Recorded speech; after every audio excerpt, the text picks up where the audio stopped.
Chop is, we're holding the 22nd characteristic for the acquisition of Torah. Miut Sicha, speaking less. Whereas Baruch Malokim Marbe Dvorim Marbe Shtus. You speak too much, you speak stupidity. Shtus is more than nonsense. Shtus, nonsense, foolishness. Rachim Bekomo Eitzel L'motzos L'Guftov Elo Shtiko. Ki Ashtika Simin HaChochmo. Silence is an indication of wisdom. V'marbe Sicha Einbo Simin Chochmo Sha'asichem V'ateles Pulas HaSeichel. Because when you speak, the mind has to reflect. You have to meditate. But if the mouth is going, see, once you have what to say, then you speak.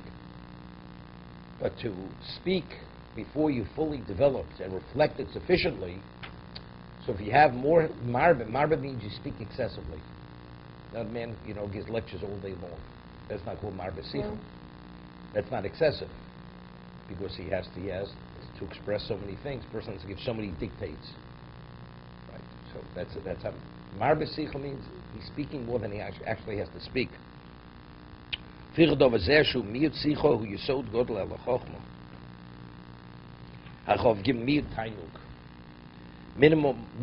one's pleasure, physical, material pleasure.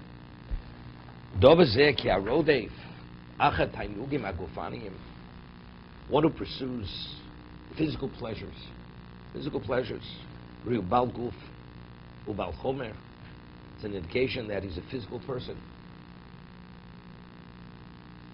As he spoke earlier. Torah is what? Wisdom is outside, as he said earlier, Miyuchino, all these things. Person sleeps, enjoys sleeping.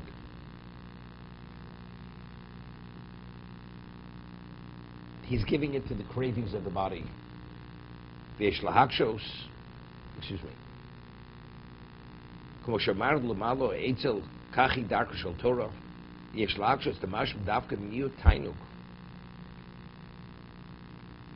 אבל תענוג בעלמא מותר. It says, minimize your pleasure. The pleasure is okay, but it should be within reason. ואמר למעלה כדרכו של פס מלך תאכל. He said, pas means you're just getting by. There's no pleasure. I mean, you're talking about tasteless bread. Pas melech tochal. It doesn't say, have one piece of sushi, which is a gazayus, right? And it nourishes you. If you have a choice, you have the blandest type of food. Was anything which touches upon your pleasure, gives you pleasure, it's a distraction.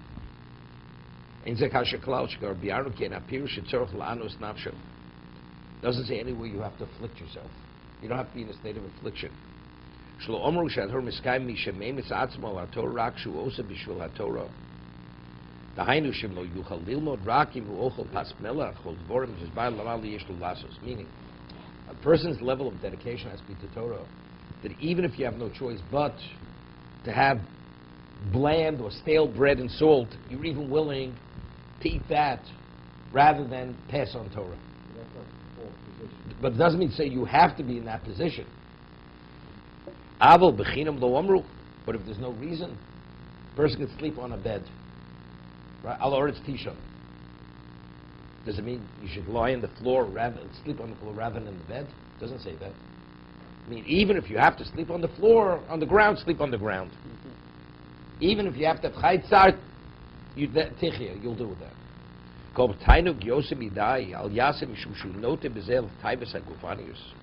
But anything which is more than necessary, then you're ready, you're being drawn after the physical desires. It's a tightrope. That's why you find the people who are really, they want l'chumra always. They want l'chumra. Let's say they have no choice. There was a story in Shanghai, the Jews, their staple was rice. I mentioned that after the war, couldn't eat rice. And we're not talking about the best quality rice, and there was all kinds of problems with. It was infested with all kinds of insects. It was very bad. So in Shanghai, the Chatzkel was malnourished. He was and he wasn't well. And one of his talmidim went. One of the students went. They located a piece of fish, raw fish.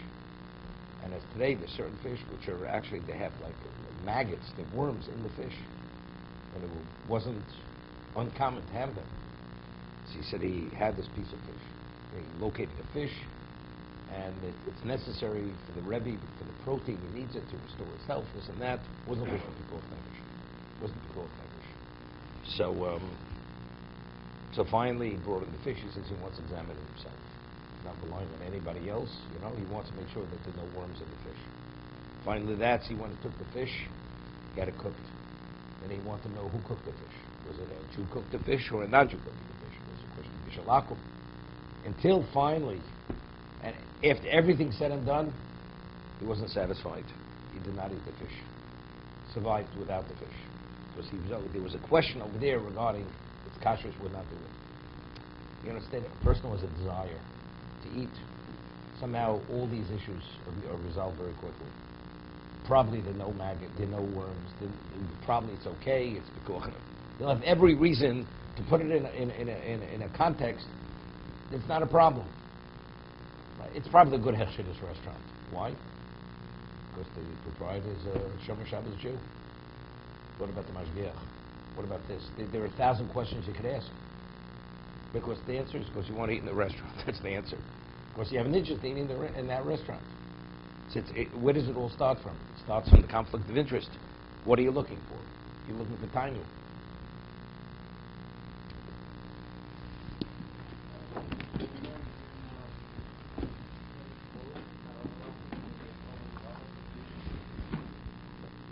Me with timing. Yeah, but it's for a different reason. It's for a different reason. Here it's to acquire Torah. There it's to be an Oved Hashem. It's a whole different idea. There it's a perspective of life. Because here we're talking about a person to acquire Torah. What about once you've acquired? Then doesn't say you can't go back to it to some degree. That shouldn't become a hedonist. But then it's okay to have a little timing.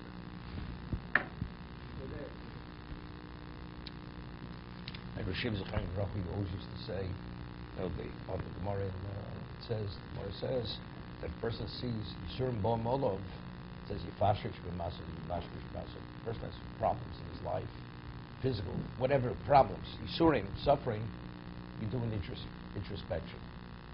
Says after you've done the introspection and they continue to come, Yitl Bittul Torah, attributed to Bittul Torah. So the Vilna Gaon asks a question. But if he did a valid introspection, so evidently it's not Bittul Torah, because as is Bittul Torah, it can be anything else. The question: if it's a faulty introspection, why is it Bittul Torah to be anything? That's the Vilna Gaon's question. So evidently he did a good introspection, so why should he attribute it to Bittul Torah? So what he answers is, my used to say, for instance, relaxation. One day a person needs 20 minutes for relaxation. Does that mean that every day you need 20 minutes for relaxation? Someday you may need 2 hours for relaxation or rest. Every day is dependent on what the need is. When it comes to the study of Torah, it's something fixed necessarily. Sometimes you need more, sometimes you need less. So we split miut tainuk. Let's say a person, because of the situation, he needs a little bit more pleasure. In the physical, he has to be sustained physically a little bit more to compensate for something else. He should have more. So every day is a different evaluation. Other things is a kosher, is a not kosher.